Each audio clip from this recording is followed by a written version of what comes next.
Hey there, YouTube family. Happy Friday to you guys. I want to jump right into the S&P 500 heat map so we can get a big picture view of the markets and the trading activity today. Mostly, it was just a continuation of what we saw yesterday. We saw that there's still selling pressure on big tech and still a rotation over to the Dow. Basically, Meta, Tesla, Netflix, and Nvidia dragged the S&P 500 down. We saw that continuation into the Dow, which is now 10 straight days that the Dow has been going up, which is making it its longest winning streak since 2017. So we've got to stop and acknowledge what the market's telling us. The big tech move is coming to an end. But is that the end of the story? Well, at the end of this video, I'm going to give you guys my big tech, big picture view.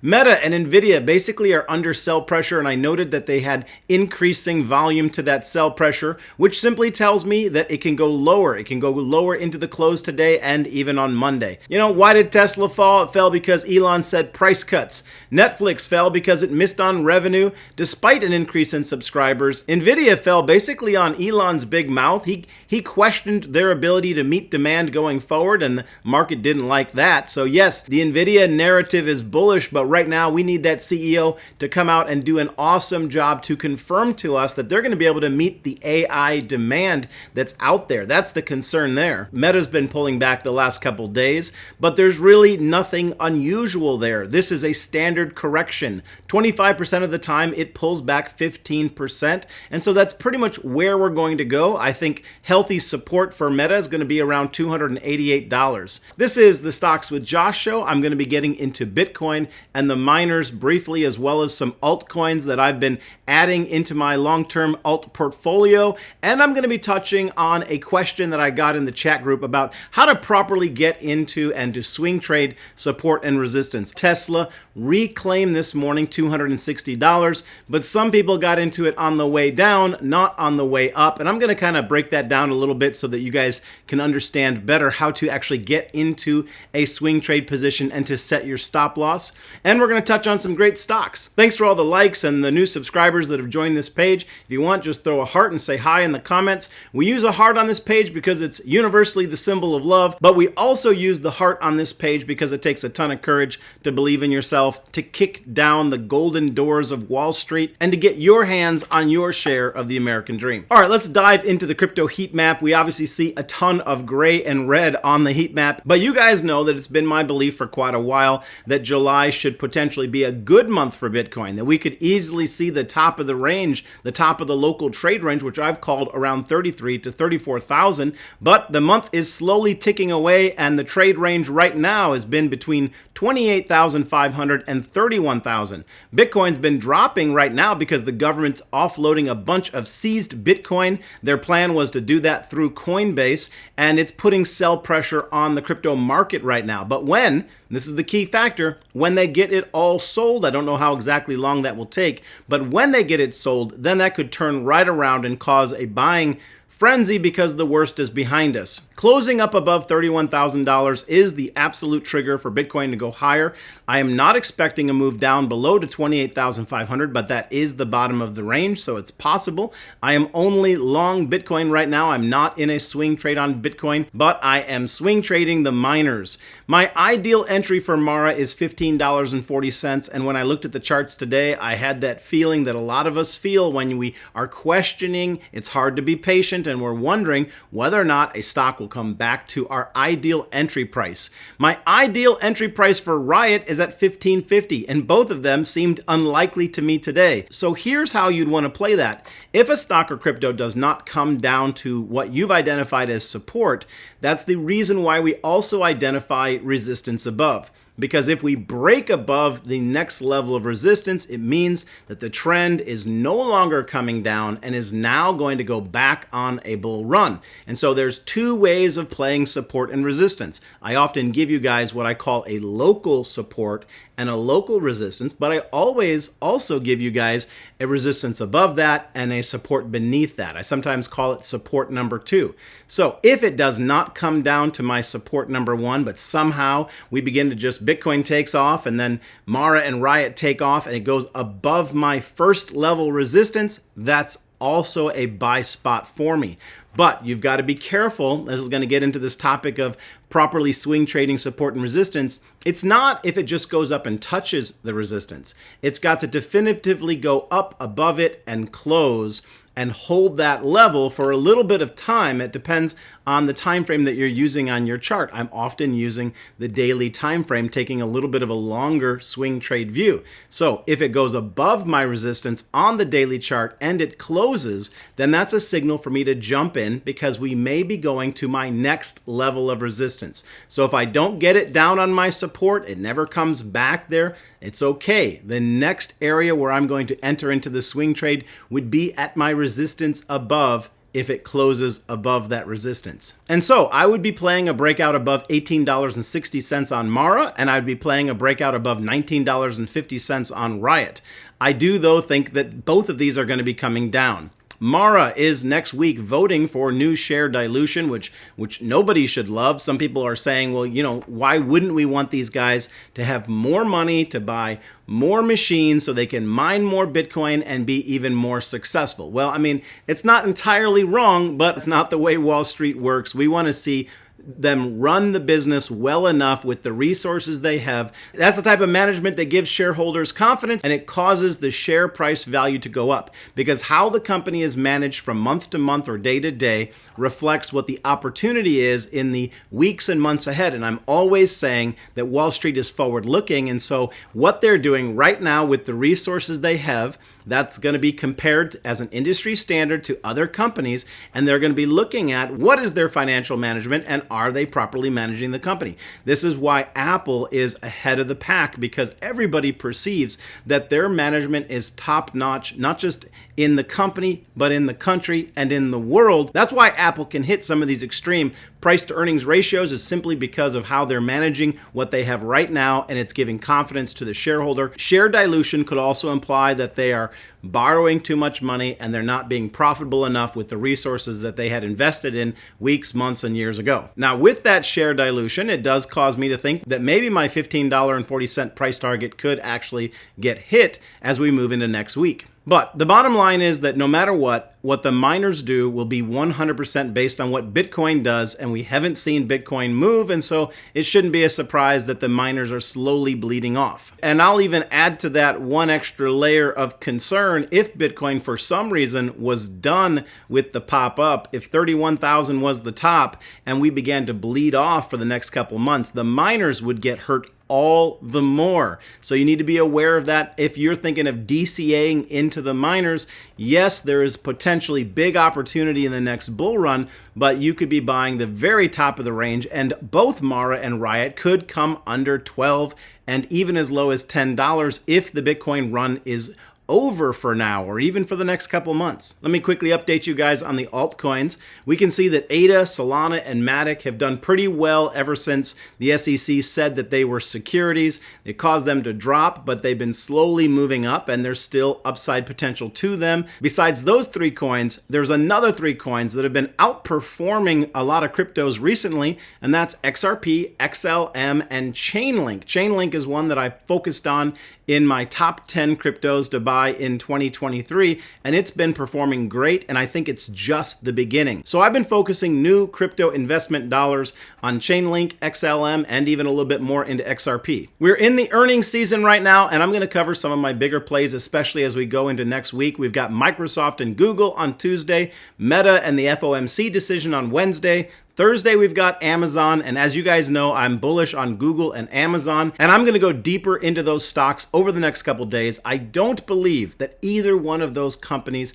have reached their local top. The candles don't make sense to me. It's mostly been a strong sideways consolidation. It really looks like in both of them that there is an opportunity for a breakout parabolic move, and if it doesn't happen before earnings, then my guess would be that it'll happen after earnings.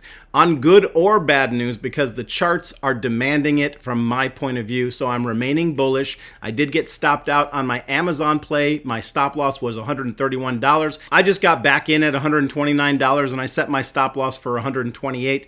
I'm going to stay on these trades until we see the outcome. You guys know that I keep an eye on earnings through the moomoo investment app. They've got a offer right now. You can get up to 16 free stock as well as a cash bonus for opening a new account. It's only available in Australia and the United States, and the offer in Australia is different than the offer in the United States. Click on the link in the top pinned comment, get your free stock, start investing, and then I also host a chat group on the app called Stock Josh Fam. At the end of this video, I'll show you guys how to find that chat group. All right, in the last week, we've covered Tesla on this page successfully. And recently, when Tesla went into correction, I told you guys that it was reasonable for it to pull back around 15% and that we had two areas of support that I was targeting. One was $260, and depending on how it interacted with that level of support, the next one was $245. I also gave that when I got into my Tesla position at $260, that I would set my stop loss right beneath that. But let's talk about how we interact with support and resistance, because there's a time to buy it when it comes down and touches it,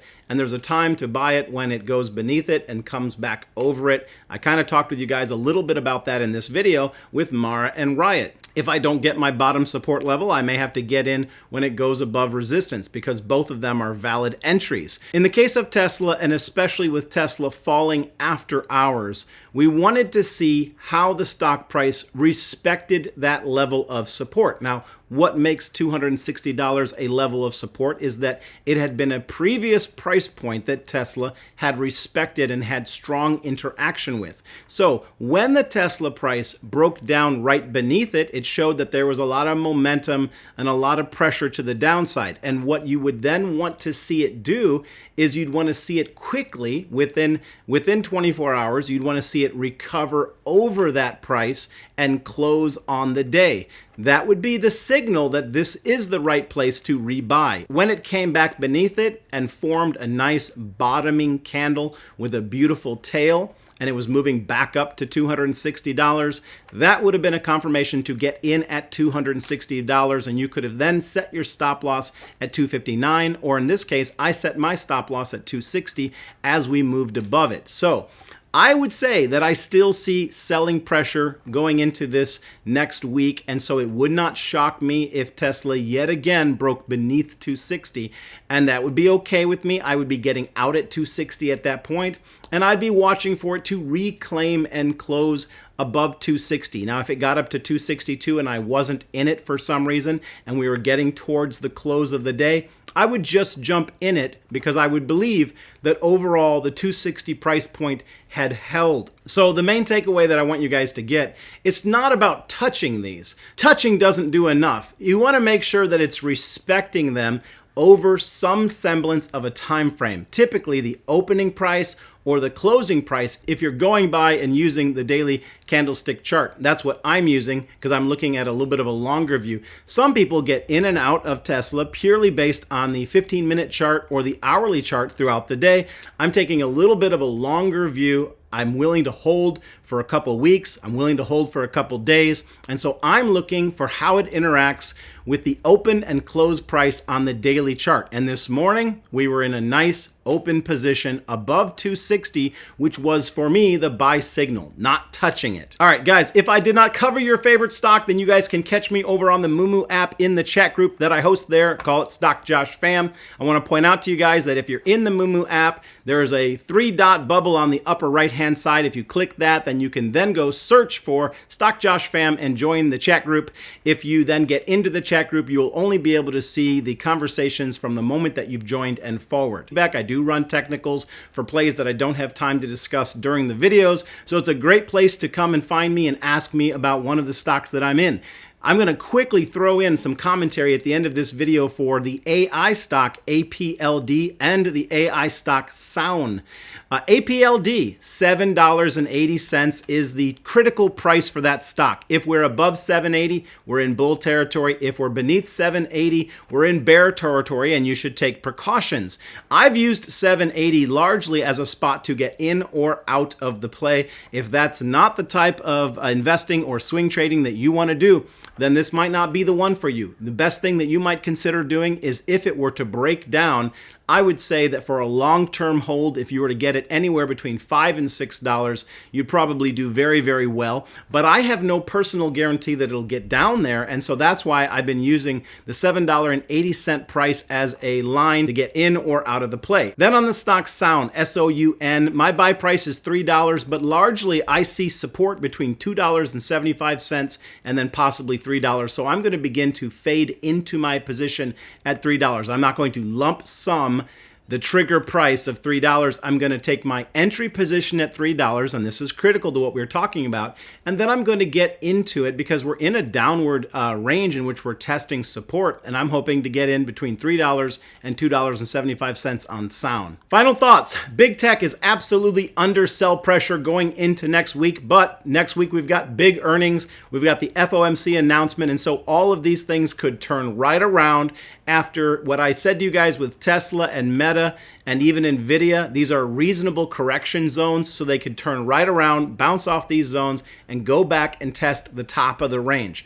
Make no mistake about it, the big tech run has not been confirmed over. We're simply in a correction mode after we've been running straight up for months and months and months. When we get to a place where I think things are breaking down and we're past a 15 or 20% correction and we're still dropping, then I'll be like, yeah, man, it's time to bail, it's time to jump ship, but we're not at that point just yet. I mentioned in my last video that the VIX and the SQQQ were potentially good plays over the next couple days, but I'm going to give you guys another warning.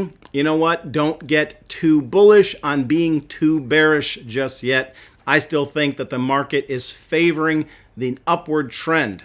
That's it for today. I hope to connect with you guys more in the moomoo chat for this weekend. I also have a new link in the description of this video for WEBULL. If you don't have a WEBULL account, I now have a link there for WEBULL. You can go and check that out if you're interested in getting a WEBULL account. They have a different deal, of course, than moomoo. They offer a certain number of free stocks with any dollar deposit amounts. And now that I have them as an affiliate link on my page, I'm probably going to spend some more time on that app. So check out that link if you're interested in getting a WEBULL account. That's it for today. I hope to connect with you guys more in the chat and the comment section. As usual, thanks for loading up all of my videos with likes. I appreciate each and every one of you guys. Hit the subscribe to make sure you get the next video. As always, peace and blessings. Take care.